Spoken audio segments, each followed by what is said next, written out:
ये कहानी है आस्था की, ये कहानी है विश्वास की, ये कहानी है सैकड़ों वर्षों से चली आ रही उस परंपरा की जो आज भी लोगों को अपनी ओर खींचती है। ये कहानी है बिहार के सिवान छपरा इलाके में बसे प्रसिद्ध महेंद्र नाथ धाम की, जहां भगवान शिव के प्रति भक्तों की गहरी आस्था देखने को मिलती है। मान्यता है महेंद्र नाथ धाम में सच्चे मन से मांगी गई मुराद भोलेनाथ जरूर पूरी करते हैं। सावन के महीने में यहाँ श्रद्धालुओं की भारी भीड़ उमड़ती है और पूरा धाम हर हर महादेव के जयकारों से गूंज उठता है। दूर दूर से भक्त यहाँ जल अभिषेक और पूजा अर्चना के लिए पहुंचते हैं। महेंद्र नाथ धाम सिर्फ एक मंदिर नहीं, बल्कि लोगों की आस्था और सदियों पुरानी परंपरा का प्रतीक है। आखिर क्या है इस धाम की मान्यता, क्या है इसके पीछे की कहानी और क्यों यहाँ खिंचे चले आते हैं हजारों श्रद्धालु। आज की हमारी खास पेशकश में आपको दिखाएंगे महेंद्र नाथ धाम की आस्था, इतिहास और परंपरा से जुड़ी पूरी कहानी। सावन का मौसम है, कभी बारिश की बौछार, कभी आसमान से गिरती बूंदों की हल्की हल्की फुहार, कहीं कोयल की कूक सुनाई देती है तो कहीं सरोवर में तैरते हंस सावन की खूबसूरती में प्रकृति में चार चांद लगाते हैं।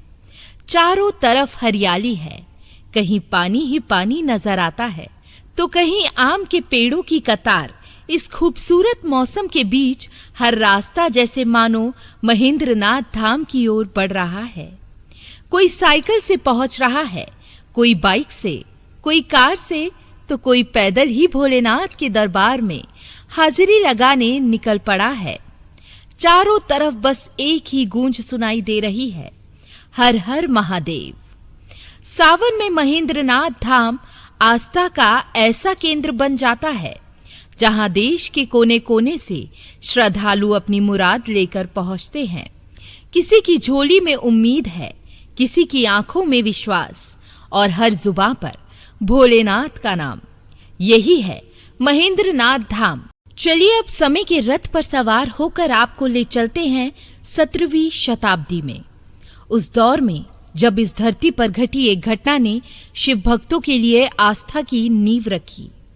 उस दौर में जब नेपाल नरेश महेंद्र वीर एक गंभीर रोग से पीड़ित थे और इससे मुक्ति की आस में वाराणसी गंगा स्नान के लिए निकले थे, लेकिन मंजिल तक पहुंचने से पहले ही उनकी यात्रा एक ऐसे पड़ाव पर आकर ठहर गई जिसने इस जगह को आस्था की धरती बना दिया। घने जंगल में पीपल के पेड़ के नीचे विश्राम के दौरान नेपाल नरेश को तेज प्यास लगी। पानी की तलाश में निकले तो एक गड्ढा दिखाई दिया। मान्यता है कि जैसे ही उन्होंने उस गड्ढे के पानी को स्पर्श किया, शिव कृपा से उनका कुष्ठ रोग दूर हो गया। इसके बाद उन्होंने उसी जल से स्नान किया। कहते हैं उसी रात भगवान शिव उनके स्वप्न में आए और पीपल के पेड़ के नीचे खुदाई कर मंदिर बनाने का आदेश दिया। अगले दिन खुदाई तो हुई, जमीन के भीतर से शिवलिंग भी प्रकट हुआ। इसी स्थान पर महेंद्रनाथ मंदिर का निर्माण कराया गया। मंदिर के पास ही विशाल जलाशय भी बनवाया गया, जहां आज भी श्रद्धालु आस्था की डुबकी लगाते हैं। सदियों पुरानी ये कथा आज भी लोगों को अपनी ओर खींचती है। यही वजह है कि महेंद्र नाथ धाम में आज भी हर हर महादेव की गूंज सुनाई देती है।